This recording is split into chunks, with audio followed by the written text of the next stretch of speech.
Happy Devils Wednesday. This is the State of the Fan Address presented by pucksandpitchforks.com. I'm your host, Sam Wu, here with Pucks and Pitchforks Editor-in-Chief Nick Villano, streaming live on Facebook Live, YouTube Live, Twitter Live, and Twitch on the Let's Go Devils Network. Coming live from the Primetime Radio Studios in the bunker in North and South Jersey. Nick, how's the new father doing on this fine podcast Wednesday? Yo, we tired. Yeah? We tired. You know, I'm so tired I forgot to get my water. Oh. It's over there. That's okay. We're gonna go dry. And we're just gonna have to chug that entire thing after this podcast. The baby is great. Mommy is doing great. Everybody's healthy. Everybody's happy. You know, the baby cries at inopportune times, but everything's great. It's so weird how, because I'm going to be honest, and I'm just going to make this real quick because we got a guest standing by. I didn't think I'd like being a father. Now, I thought I'd like 2, 3, 4, 5, 6, and so on. Thought I liked that part, like when they could talk, when they could walk, when they could be a person. But like when they say the second that thing hits you, like even after like the first hour he was born, they do it that golden hour where they lay on the mother, because it like builds immunities and all that stuff. But when the second they handed me that kid, I was like, all right, well, this is the baby, cool. And then like you just like smell it, and then like it just kind of like hits you. You're just like, oh dang. This is my baby. I have to make sure that you're alive. I am like in charge of your existence. You get really scared at first, and then you're just like, yeah, but like, this is honestly the coolest thing I'll ever do in my life. Like, I could do a live podcast in the middle of the Coliseum, and with the NHL Hall of Fame watching, and the coolest thing I'm gonna do is having this kid and raising this kid. So, it's great. This is amazing. I'm not going to lie to you and tell you I'm loving every second of it, but the amount of patience that I have for something that's yelling in my face while I'm changing a diaper is something I just did not expect. I'm somebody who throws his controller at the TV when he loses at NHL 23. Yet I have this baby, I'm like, I love you. And he's like, wah, I love you. It's just funny how things change. Wow. Well, if you need any tips, I changed the diaper once. I can tell you how that. Great. Yeah. Use duct tape. Are you the people who once played a video game and are telling Tom Fitzgerald how to deal with Jesper Bratt? Is that kind of like how this is going? Kind of. I don't know, Nick. But I admire what you went through, because it was in the midst of the playoffs when the baby was born, and just there was a lot of emotions going on with the birth of the little baby, and also, what was going on with the Devils and all that, I don't know how you handled it, because, I read pucksandpitchforks.com every day. And we still had content every day. Yeah. I don't know how I did it. Yeah. Speaking of content every day, though, we got to get our guest on, don't we? Oh, absolutely. Yeah, we're just going off tangent, as per usual. Our next guest, now a good friend of the podcast, Kristy Flannery of the Hockey News. You can find her on Twitter at @InStilettos_NHL. Kristy, you're on with Sam and Nick. How are you tonight? I'm doing well. Congratulations on the new baby. Very exciting. Thank you. It's very exciting. It's a lot of emotions, probably every possible emotion all at once, but it's exciting. But I want to kind of jump in. We have limited time, so I don't want to take up too much of your time. You've been busy. You were at a press conference. You spoke to Tom Fitzgerald today. There's a lot going on. Let's start with the newest thing first. Let's start with the Tom Fitzgerald press conference. The biggest news that came out of it: Lindy Ruff returning. He's the head coach. There's no more question. He's going to come back. The only question is how many years and for how much money. But it sounds like everybody's on board and everybody wants to make this relationship work. What are your thoughts? Are you surprised at all that this is how it went down? No. This is a guy that's a Jack Adams finalist. There's an argument that he should win. There's a really great argument that he should win. And the players love him. And Tom Fitzgerald said, like he said last year, Lindy Ruff is a great partner for him. And he seems to be very well liked, especially by the young players. You heard Jack Hughes endorse his bench boss during his own exit interview. So no, this should really not come as a surprise to anybody. I know the fans feel a certain way about Lindy, but for me, and having to sit or stand in front of him and hear him talk, I've pretty much liked him since day one. Yeah, and here's the thing about Lindy Ruff is that I will admit I did not like the hire when it happened. But the two people who they hired Lindy Ruff over, Peter Laviolette and Gerard Gallant, just got fired 200 miles in each direction this offseason. So it's, Tom Fitzgerald made the right move, right? I think it's pretty clear. Yeah, I mean, I think when you have a young team like that, developing players is so important. And I think you want to look at, Bruce Cassidy with Boston, right? Like some of the complaints with that was that, the young players didn't like playing for him. And when the Devils were in the situation that they were in, you need a coach that can develop that young talent, and not every shoe fits on every foot. Bruce Cassidy, his ending in Boston wasn't that great, but look what he's doing in Vegas. And I think, to that degree, obviously Lindy Ruff was a good choice for this young developing team. And I'm so glad that you made that example, because it kind of works into what I was thinking. Different guy though, Peter DeBoer with Dallas. Yeah. Same. Every single time Peter DeBoer goes to a new place, they do fantastic in the first season. They go very far, including here in New Jersey, where he took them to the Stanley Cup final in his first season. And then it wears thin. And then they get overhearing the same thing every day. And you can only get yelled at so many times. It happens with Darryl Sutter. It happens with John Tortorella. It happens with Mike Babcock. Every single coach that is of that ilk, it always wears thin. It always ends a couple years earlier than you thought it was going to. With a coach like Lindy Ruff, where you have Jack Hughes, your star player last year, coming out and saying, I love Lindy. Keep Lindy. Lindy's great. And you kind of knew then that he was staying when that happened last year. Like when Jack Hughes is saying, keep the coach, like they're going to keep the coach. But every single guy this year was like, Lindy's been great. Lindy's been great. Lindy's been great. And it's not in a way of like, he lets them get away with everything they want, because it doesn't seem like that. It seems like there's a real respect there that goes both ways. And what the players feel that they are getting the respect that they're expected to give. I think that is why it's working. Yeah, I mean, look at a player like Nathan Bastian. Back earlier in the season, he was talking about his role and how it evolved on the team. And he was like, Lindy trusts me. Trusts me. He goes, not many fourth line grinders are playing on the first power play unit. Not many are on the penalty kill. And you really saw Nate's game really develop this year. He didn't have, as many points as maybe some people would like, but I think he's an excellent penalty killer on the team.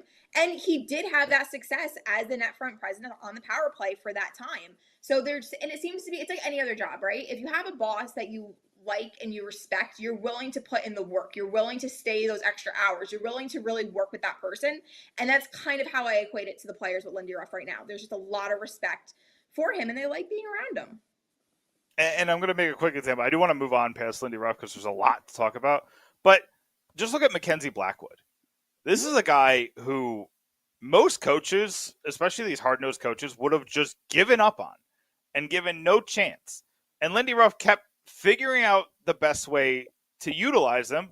And then when it stopped working, he, from what I have been told, he sat him down and said, hey, I'm going to go with Akira in the playoffs, and had that real conversation because there's a respect there. And this is a guy who is your third goalie.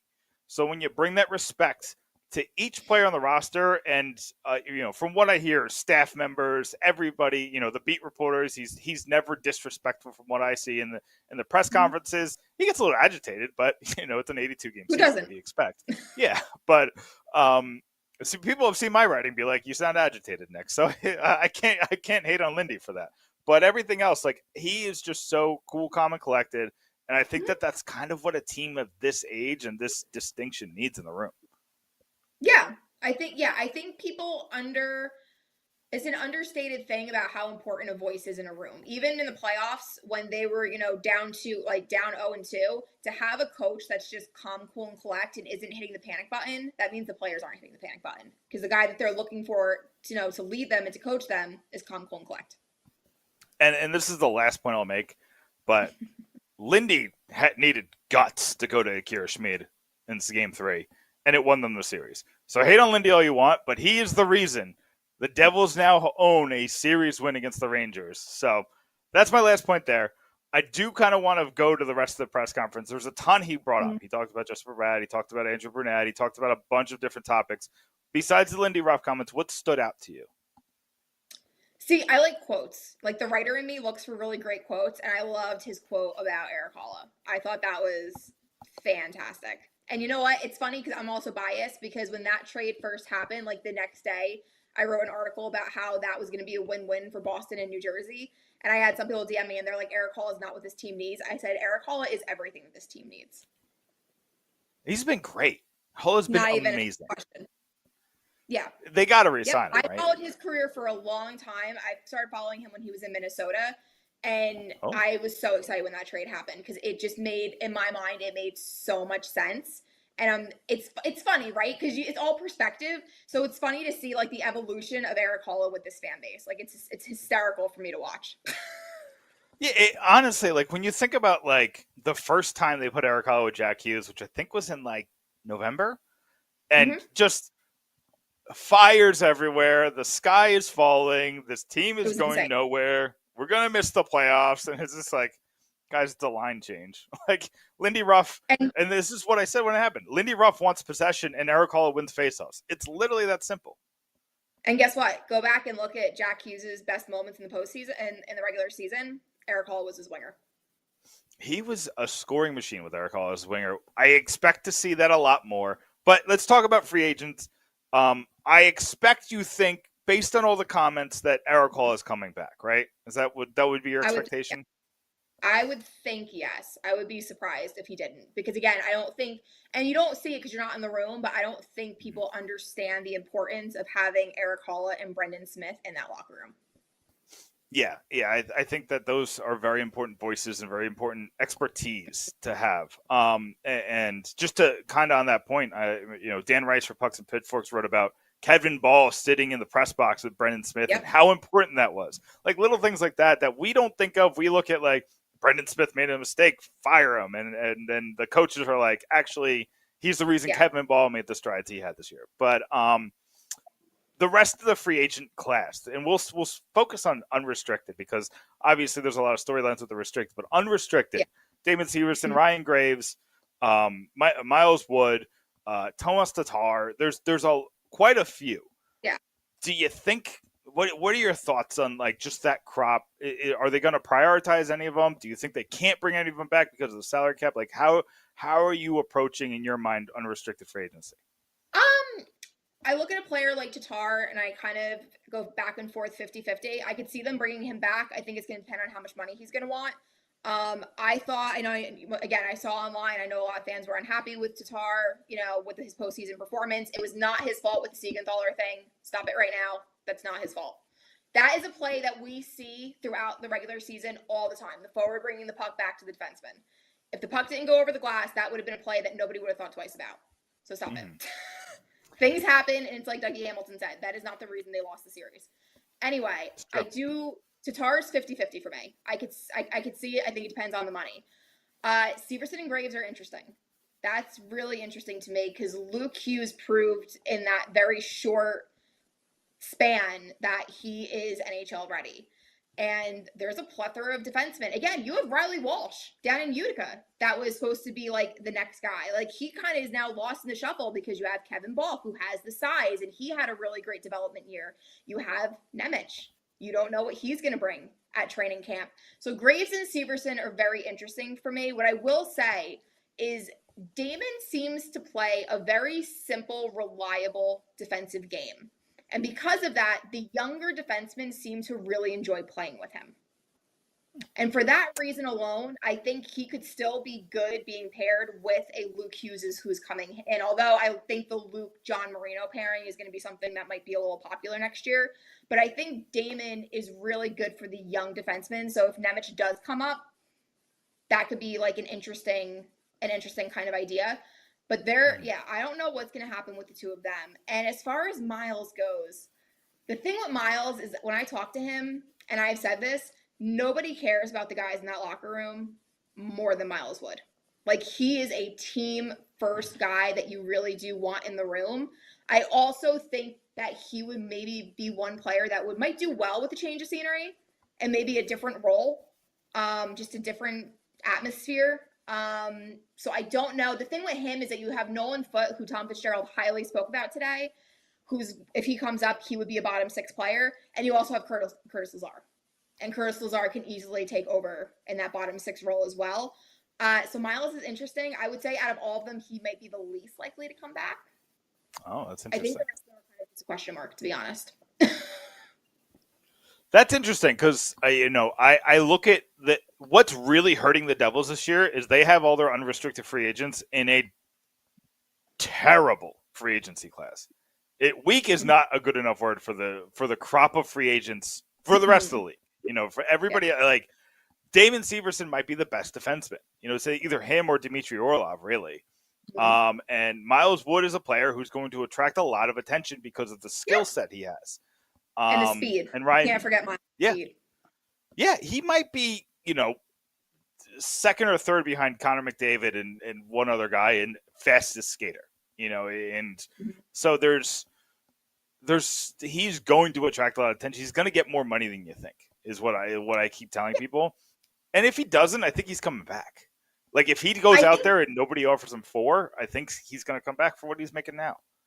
I keep thinking in my mind that Buffalo makes a lot of sense for Miles because they're also a young team on the rise. He has the speed. Like I keep thinking in my head that if New Jersey doesn't work out, because again, they have a plethora of players to work with, I think Buffalo makes a ton of sense for Miles.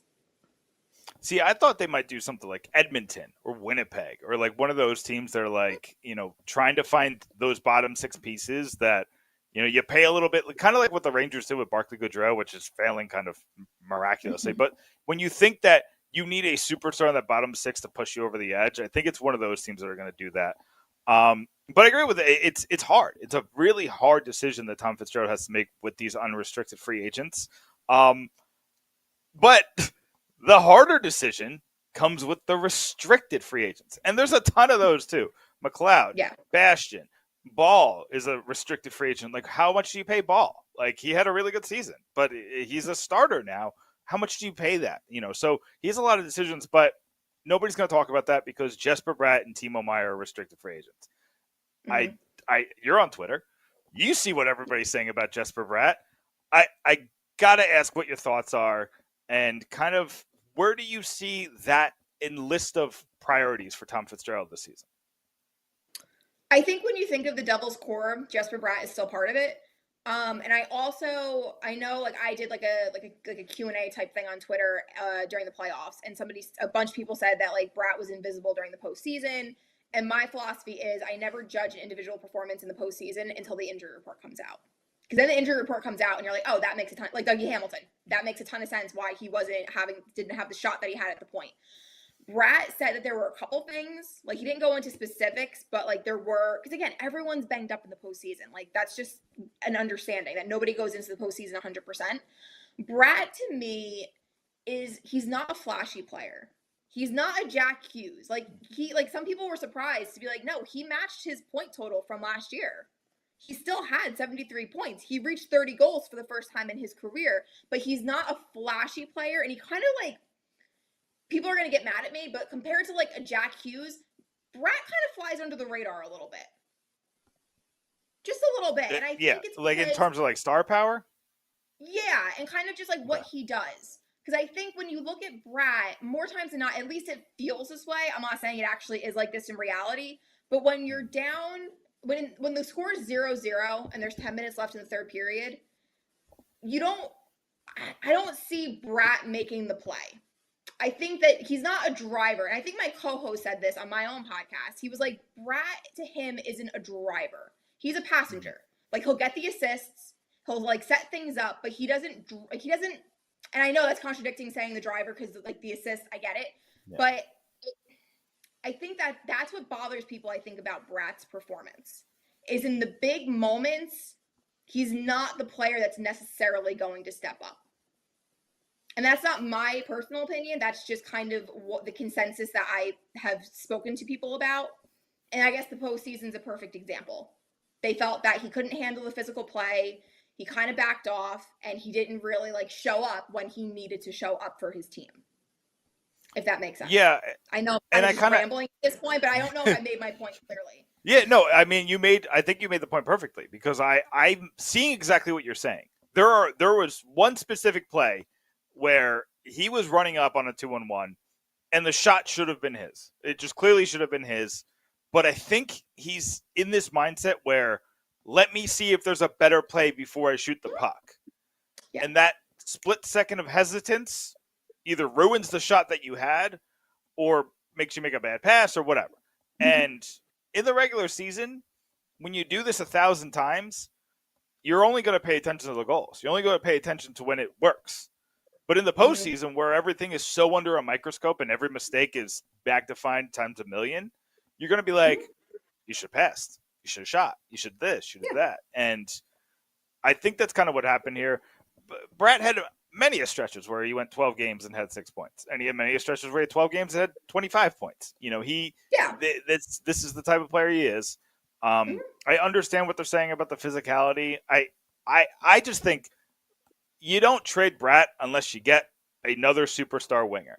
Whether you have to add, whether they have to add, however you work that out. But if you trade Bratt, like say, you know, I see this trade Bratt for Hellebuyck.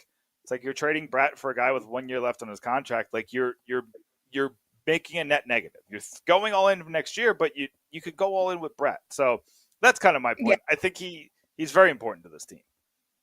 Yeah, and like I said, I was saying kind of more of like the consensus I've gotten just from like talking with people. No, Bratt is clearly an important part of the Devils' core, and he's clearly a very good player, and some would say he's still underrated for what he can produce and what he can do. I mean, again, back-checking, he's phenomenal back-checking. He did a great job of that in the postseason. He didn't score goals, but you could tell like he was doing that, and he was doing a great job. And that's the thing is that, you know, a lot of these people that I want to trade him for this person, I want to trade him for that person is usually terrible defensively. Maybe they get 80 points, maybe they get 70 points, but they give up just as many the other way. And Bratt does not. And I think that's the thing too, right? When you look at a line, you need, you know, yes, you want a line that's offensively like a powerhouse, but you can't have 3 forwards that are complete liability defensively, which is why Erik Haula was so good with Jack, even though Jack's defensive game has gotten very well, you know, has very much improved. But you always want that guy that is defensive minded, because again, defense wins championships. Guys. And just quick thoughts on Timo Meier. Do you think this is going to be like a long drawn out process, or do you think something's already in the works? Long and drawn out. I mean, are you talking like arbitration when you say long and drawn out? Yeah, I mean like William Nylander style. Like, this is going to be painful all summer. I'm going to have to write. You and me are going to have to write like 40 articles a piece on this. Like, what are we looking at? I think it's really tough because, again, I think there's so many pieces that you have to consider, right? Like, if you're planning on keeping Timo and Bratt, and then you also want to pay McLeod and you want to pay Haula, like all of that comes into play. And I think Meier, what he really proved in the postseason was that his skill set, even when he's not scoring, is something the Devils do not have. No other player on that Devils roster was going to be able to do what he did during the postseason. Not even McLeod and Bastian. They were not going to be able to do what Timo did. So he was one that was able to find value and make himself, you know, he was able to contribute without contributing to the score sheet. So I think there you kind of have like an advantage. But at the same time, at the end of the day, do you really want to pay any forward more than you pay Jack Hughes? That's the question. I mean, I don't. That's that's an interesting story because, you know, for the longest time, Joe Sakic did that with Nathan MacKinnon. Like, I'm not paying you more than Nathan MacKinnon. And then Mikko Rantanen's like, I'll go somewhere else then. And they're like, all right, you know, you got to, where's the line? You know, that works for 99% of players, but then you get that 1% of player that you're like, kind of in a bind here. So there's a lot that goes into it that I think it's really fun to make like trade proposals. Like, I think people really enjoy doing it, but in all seriousness, there's so much that goes into it that we'll never know because we're not in the room, right? We're not on the phone between Tom Fitzgerald and the agent, but thank God I don't have to make those decisions. That's all I got to say.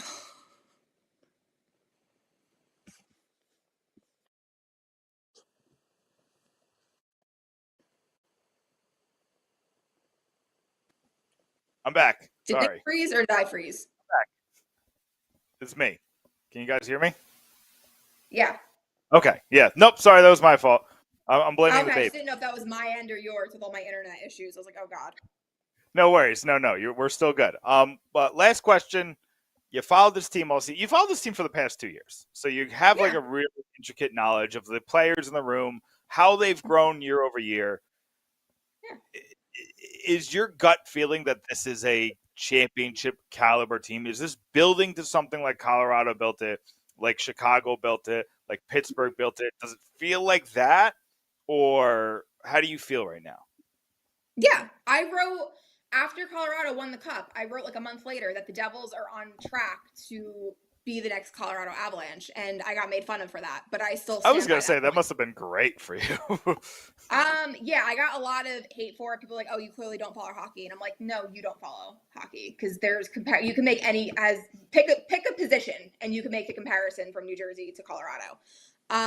No, definitely. The thing with New Jersey is the players are young, and you already have players like Siegenthaler who took a team-friendly deal to stick around because he knows they're building towards something. And everyone knows it's the wheel in the NHL. You have the Pittsburgh Penguins, Chicago Blackhawks. Now you see them struggling a little bit.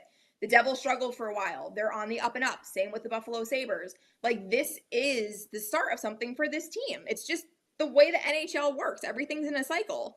And when you have Nico Hischier, when you have Jack Hughes, Dawson Mercer coming out of nowhere, you have Akira who stick taps to him for what he was able to do in the postseason, got a ton of learning experience.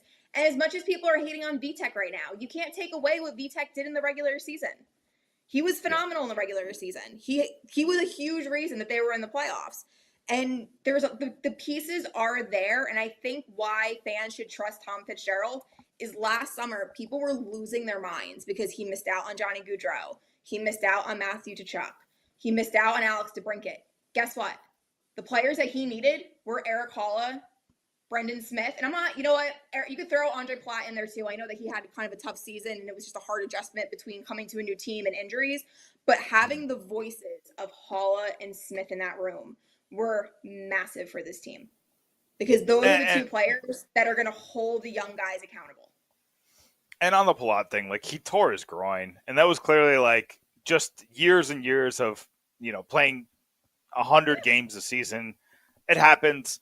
I didn't expect him to come back and be a superstar. You don't expect him to be a superstar anyway. I would hope he plays in the bottom six next year. I know his contract is different, but I would hope he plays in the bottom six just because you have Timo now, you have Bratt, you bring all these pieces back and you kind of get something else. I mean, I hope Holtz is in the top six, but that's just me. But Kristy, oh no, you have a point. I'm not going to cut you off. I was just going to say one thing. The top six versus bottom six, or like the line combination thing, always throws me for a loop. As long as the line is successful, who cares? It's fair. But okay, I don't want to see him with Jack Hughes. Third line, and he's and that third line is dominating. Let them have their moment, because the one thing fans saw this year was when Jack Hughes went cold. Thomas Tatar went on an 8-game heater. This team this past season, it was a full team effort that got them to the playoffs, and that's another reason why this is the start of something. This wasn't Jack Hughes carrying his team to the postseason. At some point or another, you can look at somebody or one line contributing, and that's why fans should be excited. I mean, the second that somebody mentioned Dawson Mercer in a trade piece, he literally turned into Dawson McDavid and was like scored a ridiculous amount of goals in 2 weeks. So yeah, that's what you love about this team, is that it's a next man up mentality. The players will lift each other up, and you love that about it. But Kristy, I want to give you a couple minutes just to kind of promote what you got going on. You're writing for the Hockey News now. You got a new publication. You're killing it. You're doing things for New York Post. You're all over the place. I see you constantly. I love your work. Let everybody know what you got coming up and where they can find you. Thank you. So for right now, I transitioned from the Hockey Writers to the Hockey News. I run the Devils team site on their page. So that is all me. So we had game days, we have features, opinion pieces, the news. I'm actually in the process of kind of reworking how I'm going to be doing my coverage. Because I've messaged with a bunch of fans. I know kind of what you guys want to read, the length and stuff like that. And I'm really going to be tailoring my coverage moving forward to what the fans want and what they want to read and how they want to read it.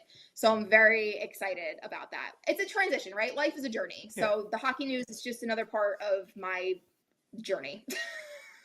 Love that. And you got a podcast as well, right?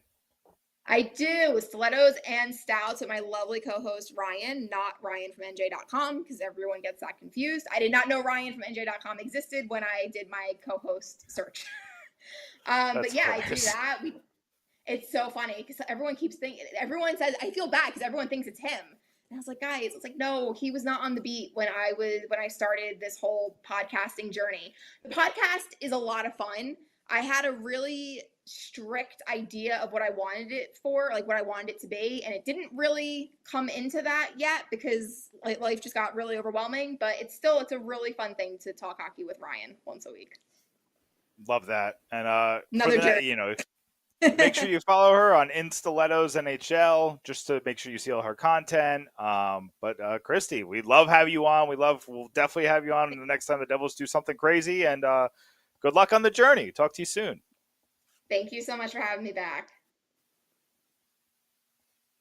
I guess I'm going solo because my face went big. I think Sam told me this, and I'm just a bad co-host, and I forgot. So yeah. Kristy had so much good things to say there, so much knowledge that you only kind of get from the beat. And we were talking before the podcast about like the difference between me and her, and her and other people on the beat, and how it all builds to a really good coverage of the Devils. Like, how good was the Devils coverage this season? Sam, you and me were complaining at this time last year because Corey Masisek announced he was going to cover San Jose. Or maybe that was 2 years ago. Was that 2 years ago? I don't even remember. I think it was. I mean, was it mid-season? I think it was mid-season. Yeah. So what happened was, it was, because I remember, because I think it was before Kristy was on the beat. Kristy was on the beat last year.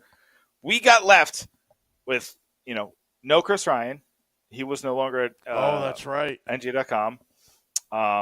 Abby Mistracco left NorthJersey.com. She was no longer covering the Devils.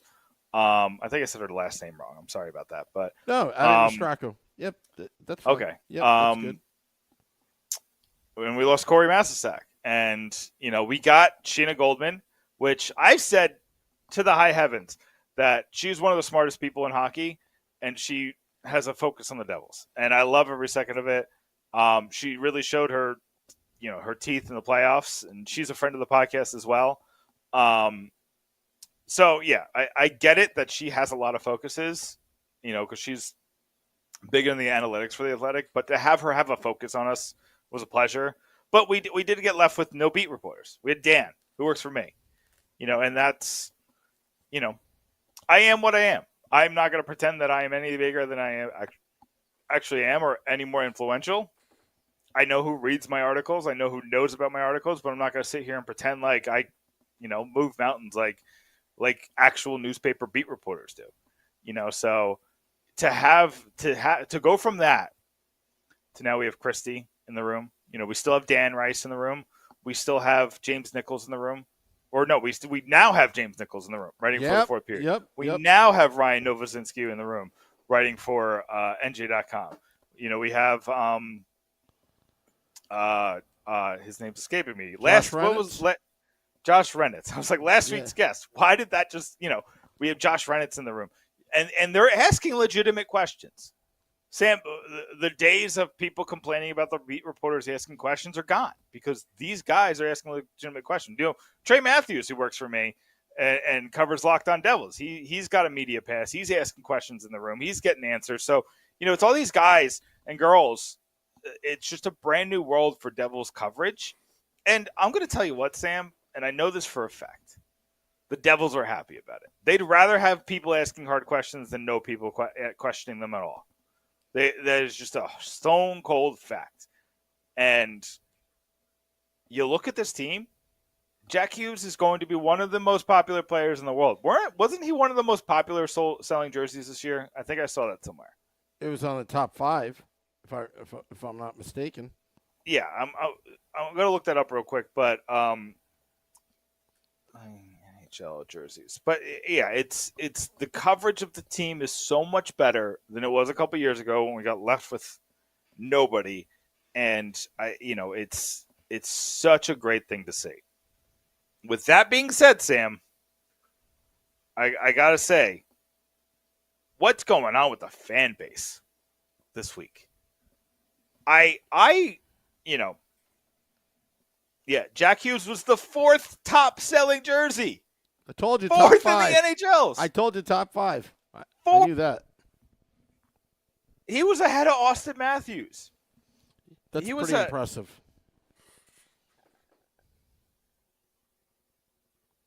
Wait, what is it? I just want to. Okay, so Jack Hughes was the 2nd highest selling jersey in the playoffs. 2nd highest selling jersey in the playoffs. This team is money. This team is different. This team is star-studded. This team is exciting. This team is something you want to watch. There was a ton of eyes on that Devils-Rangers series. There were not a lot of eyes on the Carolina Devils series, and people will make their jokes, but it's because that series was dog poop. You can't get eyes. Like, people were turning to the Devils-Rangers games because they were close and they were dogfights and lots of exciting things were happening. There was the overtime game. There was Akira Schmid. There was, Hughes was playing well. There was a bunch of, different players like really making noise. Timo Meier versus Igor Shesterkin was really fun. This team is fun. It's something you want to cover. And it's fun. My wife did ask me, she's like, so what now? What now with the blog now that you have a kid? Like, how are you going to be a father? Do well in your day job and do well. Like, how are you going to do well at all these things? And I was like, you know what? I don't know how it's going to work right now, but I know it's going to work. Because you ain't getting rid of me now. You ain't getting rid of me when I spent 6 years covering this team through the rebuilds. You're not going to get rid of me now when now we're good. And now we're good, and now I'm going to yell at y'all. Because what the heck is this Jesper Bratt discourse? Have you seen this, Sam? Well, Nick, I've been trying to ignore social media, a lot of the noise, so I can keep myself out of trouble. But I think a lot of fans felt that in the playoffs, when it really mattered, Kristy alluded that he was back-checking, which is good, that he didn't put up what you would expect of an $8 million a year player. I think it's the value that he's, the money he's asking for. The fans are expecting more. And I said this last offseason, Sam. Bratt will be better once the contract is done. Or no, maybe I said this in January. Did I say this in January? I think I said this in January. Bratt will be better when the contract is done. He doesn't like this. You can tell. And call him weak, call him like, this is part of the business, yada, yada, yada. This is what happens when you sign the agent that you sign. But you don't give up. Like, I'm going to write a piece. It's going to go out tomorrow morning, Sam. Full disclosure, the reason why we've had stories on pucksandpitchforks.com, and I'll promote them. But the reason why I personally haven't written is because I was asked by fansided.com to write a 9,000-word article. So I've been working on that the past couple of days. So we're going to get back into Devils writing starting tonight. I already started today. There's a Lindy Ruff article out right now. But I'm going to write the 5 players actually worth trading Jesper Bratt for. And I'm going to be like players that can theoretically be available. Like, probably not realistic. Like, Mitch Marner is going to be on there. Probably not realistic to get Mitch Marner, but like there's talk that could be a possibility. With Kyle Dubas possibly leaving Toronto and them thinking of blowing it up, it might make sense to do something like that. Sorry about that. I definitely muted that. Anyway, but you're not going to see I'm not going to say Bratt for Matthew Tkachuk because Florida's not trading Matthew Tkachuk. There's a lot of interesting things the Devils could do, right, with Jesper Bratt. But the most obvious thing to do is sign him. If Jesper Bratt wants $8 million, then give Jesper Bratt $8 million. The issue is, what does Timo want? And I think you can't give Jesper Bratt $8 million without first figuring out if Timo will settle for $8 to $8.5 million. Because you can afford to give them $16.5 million a year. You can afford to do that for 8 years. Like, that is something that they can make work. But if Timo's asking for 9.5, then I don't think you give Bratt 8. Then you have to have hard conversations with both of them.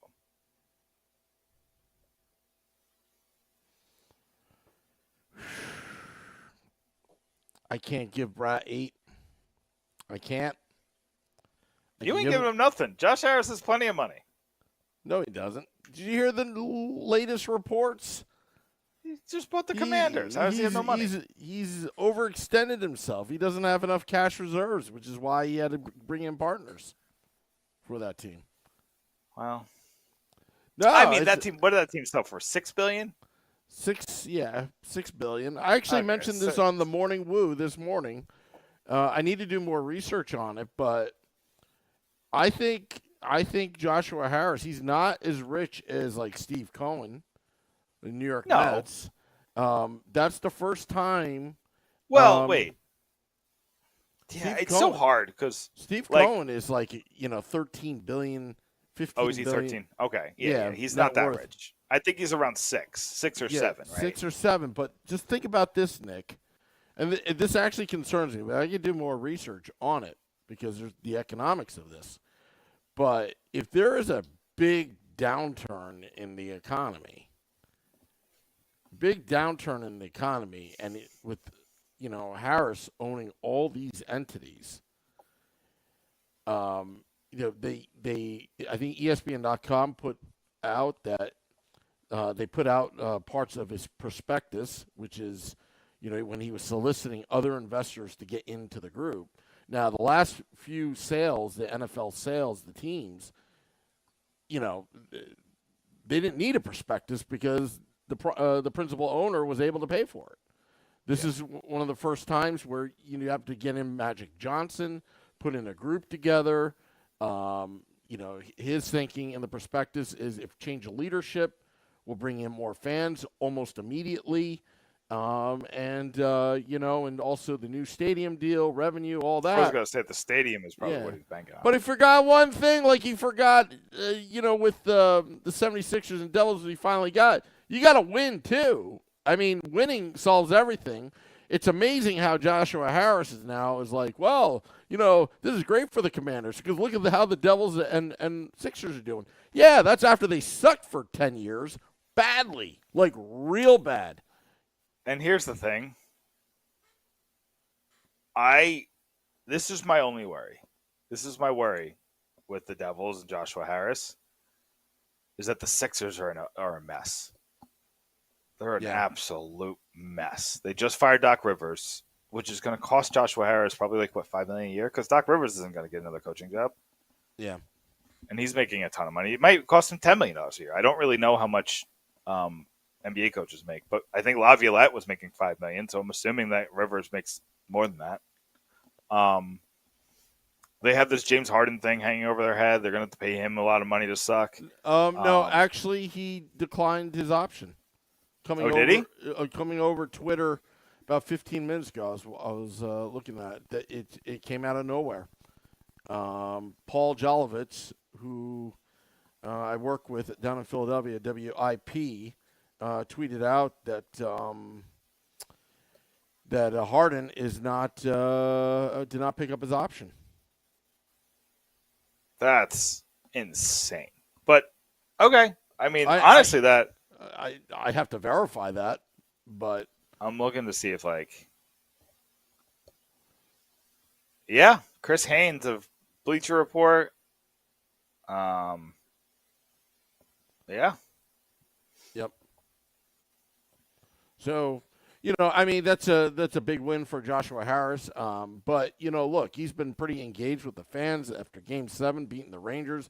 That I liked. You know what was interesting about the Commanders when he had his press release? I remember the Devils made this whole thing about that Joshua Harris and David Blitzer were managing partners. They didn't want to be called owners of the franchise.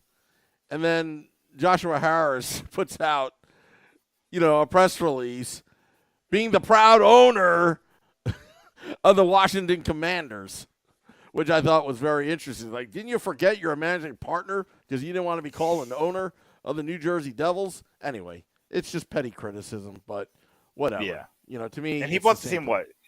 It was 2013 or 2015? What year did he buy it? 2013. 2013. Okay. So I think what's good about Josh Harris is he gives a lot of power to hockey people and to basketball people. He wants the asset. He wants to be the guy that owns all the teams, and that's all he really cares about. He's not James Dolan. He's not, these guys. And that's, why I think you still see Lindy Ruff as the head coach. Because I think, George Steinbrenner would have fired Lindy Ruff. A lot of other owners, would have fired. I mean, Lou Lamoriello would have fired Lindy Ruff, right? There's no way that these coaches would have survived. But, he's given Tom Fitzgerald a lot of freedom, and they have a different philosophy. The good of, the best part about Josh Harris is that he has a lot of money and he's not moving the team. Those are the two best parts about Joshua Harris. The issue with Joshua Harris is that if you take away his money, then you're really kind of worried. And him and Blitzer, there's always been rumors, Sam. There's always been rumors. It's been kind of, Now, does Blitzer have to sell his minority stake in the Pittsburgh Steelers to make this deal? He's not on the deal. He's not on the deal? I thought it was the Harris Blitzer not. Sports Entertainment buying it. Or was it Joshua Harris is buying it? It's Harris. It's a different conglomerate. All right, so from what I understand. Okay. I thought it was the Harris Blitzer Sports Entertainment that was doing that. No. So they own that, from what I understand, because if that's the case, then Magic Johnson technically owns the Devils.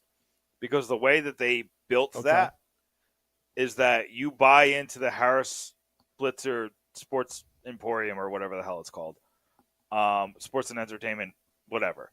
And then you own everything they own, right? That's why Will Smith is listed as an owner of the New Jersey Devils. That's why, was it Michael Rubin, the guy who owns Fanatics? Yeah, he had to divest. Right. Yeah, that's why he divested, but before that, he was listed as an owner of the New Jersey Devils. A lot of these guys had no idea. So Will Smith technically owns the New Jersey Devils? He did for a while. I think he got taken off after Slapgate. I don't know if that had anything to do with it, but yeah, him and Jada Pinkett Smith technically own part of the Devils. So I think there. Yeah, right. They needed him in that Carolina series. Yeah, they couldn't slapping people. Yeah, just slapping people around. Yeah. But I'll tell you this, Sam.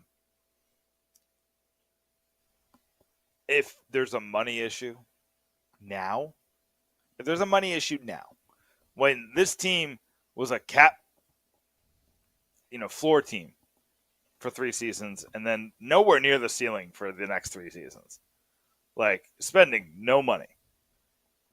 If now you're, when you're competitive, when you're going to not pay Jesper Bratt because you don't want to be a cap team,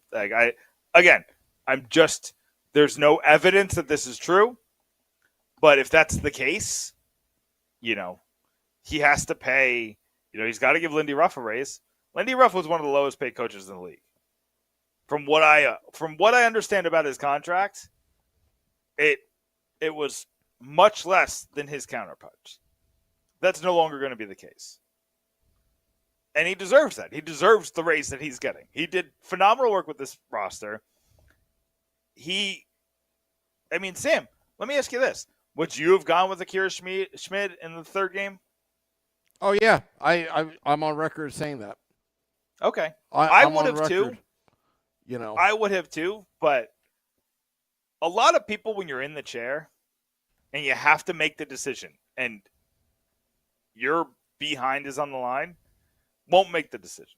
you'll go with the guy who won 30 games in the regular season. A lot of people wouldn't have even made it Akira Schmid the backup. Just, a lot of people say, and this is not me attacking you because maybe it's me as well, but there's a lot of people who will go on Twitter and be like, put in Schmid, put in Nico Dawes, take out Miles Wood, we'll say these things when there's no consequence. But, think about in your daily lives, like how many decisions do you make at work and you decide to go with the safe option? Like a lot of people do that. This is their job. Some people go with the safe option. I'm a different breed. I'm not like that at all. Yeah, For me, Sam, I agree with you. I think you would have put in Schmid. Yeah, I mean, I was saying, seeing what Vanacek looked like. I was saying that Schmid's my guy back in, I believe in February or January. Even way before that I felt that he was the most consistent goaltender out of the three. Not a knock on Vanacek or Blackwood, but I just thought that Schmid was a calming influence back there. I'd like to see more of him. And then they sent him down to the AHL for obvious reasons. And that was the right move contractually to send him down to the AHL. But credit Lindy Ruff for putting him game 3 against the New York Rangers on the road when you're down 0-2. That was a heck of a move. The only tweak I would have made was probably put Schmid in game 4 against the Carolina Hurricanes, but I'm not sure if that would have made a difference. But, it's it is what it is. Look, Lindy made some really bold decisions throughout. I've expressed my feelings about Lindy Ruff from day one, dating back to this season prior, this record-breaking season. And, I felt like he was the only coach, and I still feel like he's the only coach to really take him to that next level. And there may be another coach after Lindy that can really take it to the next level. But this is his team. He's got Jack Hughes' endorsement. Eric Holla has Jack Hughes' endorsement as well.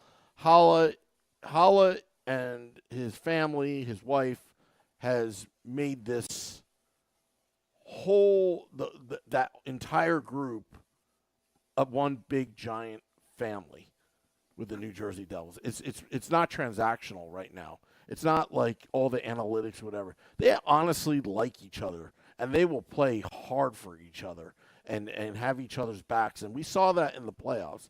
They just fell short against the Carolina Hurricanes because we had Carolina pinned as number 1. If I'm not mistaken, Nick, I have to go back to old videos in preseason.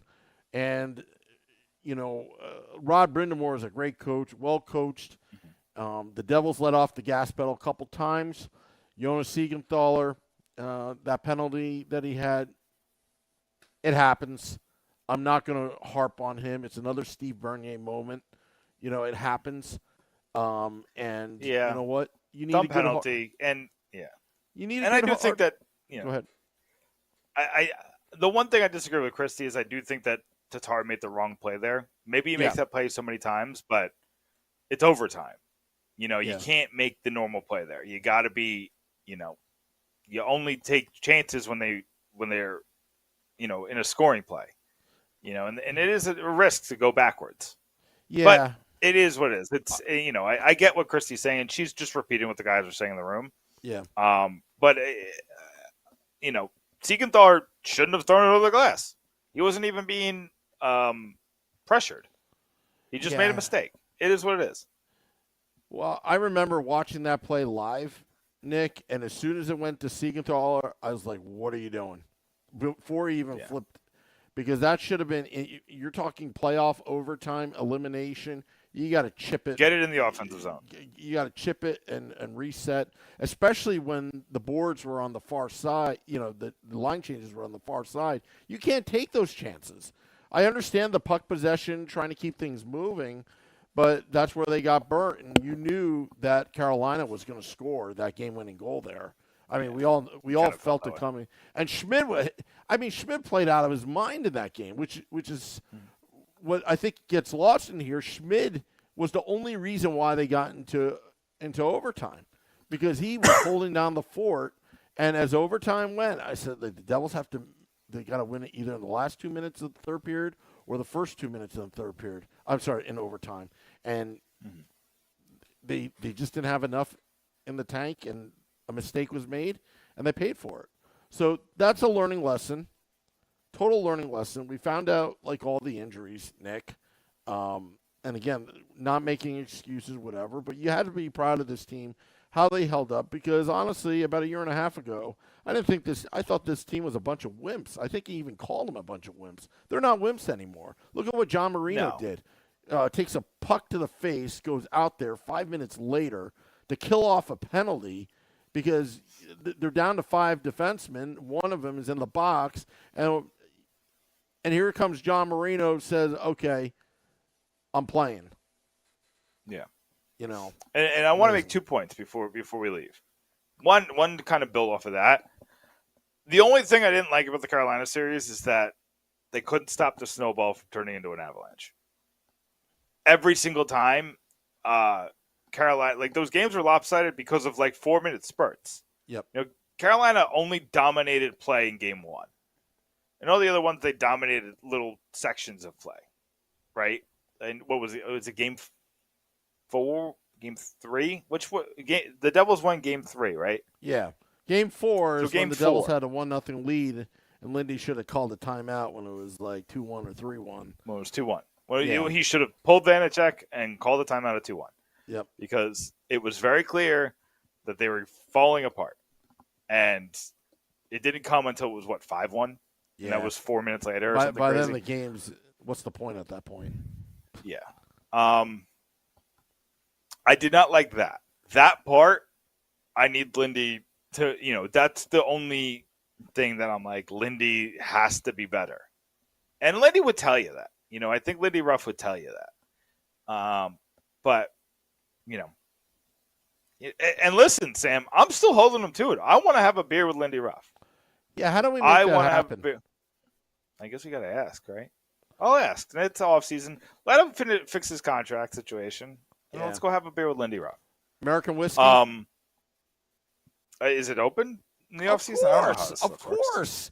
I don't know how. I'll tell you, American whiskey. I mean, we've got big things happening next season. I've been saying that. My wife had a baby. I don't know what's going on. Oh no. My last point before we do plugs. Yep. Go ahead. This team doesn't need a goalie. You don't need Hellebuyck. You don't need Gibson. You don't need, I don't know, name your other goalie that you think is available. If they could get Ottinger, should they do it? Yeah, but he's not available. If they get Vasilevsky, should they do it? Sure, he's not available. If they could get, I don't know, I'm trying to think of the others. Schmidt's my guy. If you could get Sorokin or Shesterkin, sure. But let me tell you something, folks. Tom Fitzgerald always takes the most valuable goalie in the draft every single year, except for Malik. That seems like a reach pick. But all the other ones, Tyler Brennan, Nico Dawes, Akira Schmid, he's always going for value with these picks. Even Cole Brady, who a lot of people forget about, but he's over there. Where is he? UConn? No, UMass, right? I think so. I think he's at UMass. He does this because he wants the next Shesterkin, the next Sorokin. These aren't first-round picks. Hellebuyck is not a first-round pick. These are guys that got taken later in the draft that turned into some of the best goalies in the game because goalie is voodoo. It's a very famous saying. Goalie is voodoo. And out of nowhere, a player will turn into the best goalie or one of the best goalies in the league. And you have to take Tom Fitzgerald did not take all these chances on goalies, hit with Akira Schmid, and have a pretty good backup plan in Nico Dawes right now, just to trade Jesper Bratt for Connor Hellebuyck and 1 year left of his contract. Not going to happen. He didn't do that.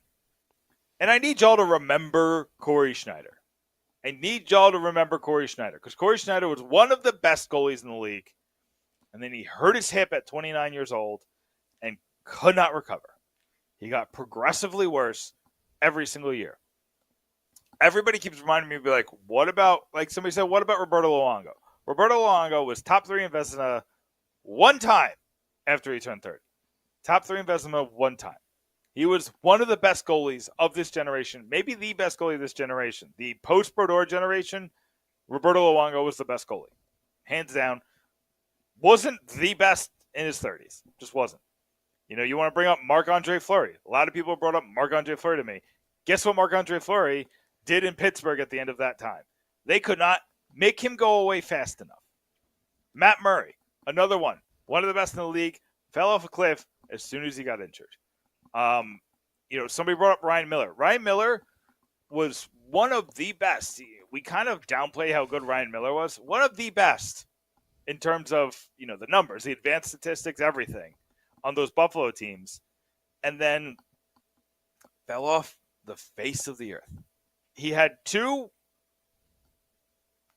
really good seasons after he turned 30, and he played till he was 41. And one of those seasons, he was the backup. I can't tell you how bad of an idea it is to turn. What is Jesper at 24? He's 24, right? Yeah. I can't tell you how bad of an idea it is to take your 24-year-old winger and trade him for a 30-year-old goalie with 1 year left on his contract and is about to get paid more money than anybody wants to talk about. I think. Look at Bobrovsky. Bobrovsky was terrible this season. And, you know, he's doing it in the playoffs. Good for him. But, you know, that inconsistency, is that worth $10 million a year on your salary cap? I think the Hellebuck is like the Miroslav Satan, you know, years ago, you know, with the name, the marketing, all that kind of stuff. And I put this out on Twitter. You know, when you look at Sorokin and Hellebuck and who's the other guy that's part of that Vezina? Akira Schmid. Shesterkin.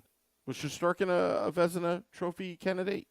I thought it was Allmark, Sorokin. Allmark, you're right. Yeah, Allmark. Sorry. And Hellebuck. Akira Schmid, they all got bounced in the first round. You do not need a top-tier goaltender to win the Stanley Cup. I mean, look at last year with the Colorado Avalanche. They had Kemper in net, and they upgraded with is it Gorgiev that they had? Yeah. And you just can't have a bad goalie. You can't have a bad goalie. That's all you can't have. You know, Edmonton had a bad goalie, and it cost them. I mean, you can't have like Aaron Dell in net. Okay. Yeah. Although Wedgwood was in net a couple times, Wedgwood. So you don't need a top tier goalie to win the Stanley Cup. You need a goal. You need a goaltender, is what Nick said. That is healthy in the playoffs and is young and doesn't know any better, and that's Akira Schmid right now. And who are the goalies left? You got Ottinger, who's a superstar. Great. That's one. Then you got Brossois. Is that who's playing in Vegas? Or Aiden Hill. You know, it's just a collection of guys. Yeah. And then did the Kraken? No, the Kraken didn't win. The Kraken lost. Yeah. But they had, Grubauer. Yep. And you got Freddie Anderson in Carolina. And then you got Bob. You know, Bobrovsky's, just got hot at the right time. You need the hot goalie. What I kept telling people is this team, the Devils could win it all if Akira Schmid turns into Cam Ward. That 1 year, remember that 1 year Cam Ward came in for Martin Gerber, beat the Devils, beat everybody along the way? Yep. It's hard to find a Martin Brodeur. But, it's not that easy. You have to be made of like Gumby to survive the goaltender position today. Yeah. The goaltender position, Brodeur was successful because he had so many years behind that defense. I will give him that because what that did is allowed him to play 70 games for the rest of his career. If somebody did that, and honestly, Brodeur is a mutant. Like, he should have been injured more. And his injuries, if you remember, they're all super fluky. Like, he had the torn bicep the 1 year? Yeah. Like, that's not a goalie injury. but it happened to him. You know, he didn't have groin injuries and he didn't have hip injuries like everybody else. And just to wrap up this point, just to land the plane, Vanacek and Schmid is a great duo. Do you know what I would do, Sam? What? And there's a lot of what ifs here. I'd go to Jonathan Bernier's camp and say, "Are you done for good?" And if he says yes, then you gotta find another guy for this kind of position. But if not, I would try him out. He's got to show that he's not done. Give him the minimum to be a third. And he has to show he can do it, though. But if he can, I think you need a third goalie if you go with this, right? Because then you have no injury protection. But Vanacek and Schmid is just fine. Are you talking about Jonathan Bernier as a third goaltender? You just need a third goaltender, is my point. You don't waste your money. Bernier would just be easy because he's already here. Don't waste your money and time. You just talked about the goaltenders past 30. Okay, that's fair. That's fair. Yeah. But anything. I just want, just a guy, the Wedgwood guy. 1 year, be a third. You don't need to play. You chill with the team. You travel. Like, who could that be? Like, you know what? I wouldn't mind Nico Dawes and Schmid and Vanacek as the three. You got to have somebody in Utica because there's too much development going on in that team. You don't want them to just lose all the time. I like Brennan. I think he's going to be decent. But you got to win in Utica. Like, that's important. There's just too many assets down there. There's more assets going down there next year. I think you gotta keep Dawes there. That's my opinion. Maybe I'm wrong. It's possible. Because we saw like Jill Sen left because he just didn't see the opportunity.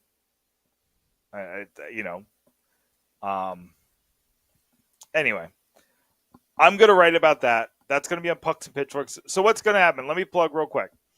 So what's on pucksandpitchforks.com right now? I told you I wrote about Lindy Ruff. So my thoughts on this, on the announcement that he was signing, are up right now. We also have Sam wrote a story, not you, Sam, the other Sam, wrote a story about the other coaching candidates. Obviously not as relevant right now, but I wrote another article talking about the biggest questions heading into the offseason. One was Lindy Ruff, but the other four still work. I also, Jersey Joe wrote about Simon Nemitz and Luke Hughes, why they make Damon Severson and Ryan Graves an unnecessary entity. Marcy Rubin, one of our newest writers, wrote about the 3 New Jersey Devils who will be even better in 2023-24. Love that. Dan Rice wrote a big article about the value of Brendan Smith. I kind of mentioned it earlier with Kristy, but that's where the quote came from Kevin Ball, saying that just spending a day with him, watching the game from the owner's box, made him learn so much. Because like seeing the decision-making as it's happening was great.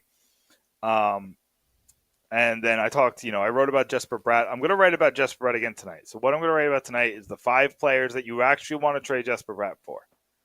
And it's that. That's it. These are the 5 players. Don't ask about anybody else. Don't ask about Hellebuyck. Don't ask about – I don't even want to hear about Kyle Connor because Kyle Connor does not play defense. And I just think it's a downgrade when you look at the overall game. But these 5 players, Sam. If you can't get these 5 players, get out of it. And then I'm also going to write a story about the goalies. That's either going to go up tomorrow morning or tomorrow evening. You're going to get a story about why the Devils are fine at goaltending. Wow. Great. PucksandPitchforks.com. I'll be live with the Morning Woo tomorrow morning for your morning and afternoon commute. Dropping this podcast at midnight. Nick, it was a pleasure. Thank you to everybody tuning in. Remember to rate, review, and subscribe to our podcast on Apple Podcasts, Google Podcasts, And also subscribe to our YouTube channel at Let's Go Devils, on Facebook at Let's Go Devils Podcast, and on Twitter at Let's Go Devils Pod. Thank you to Kristy Flannery of the Hockey News. Well, till next time, let's go Devils.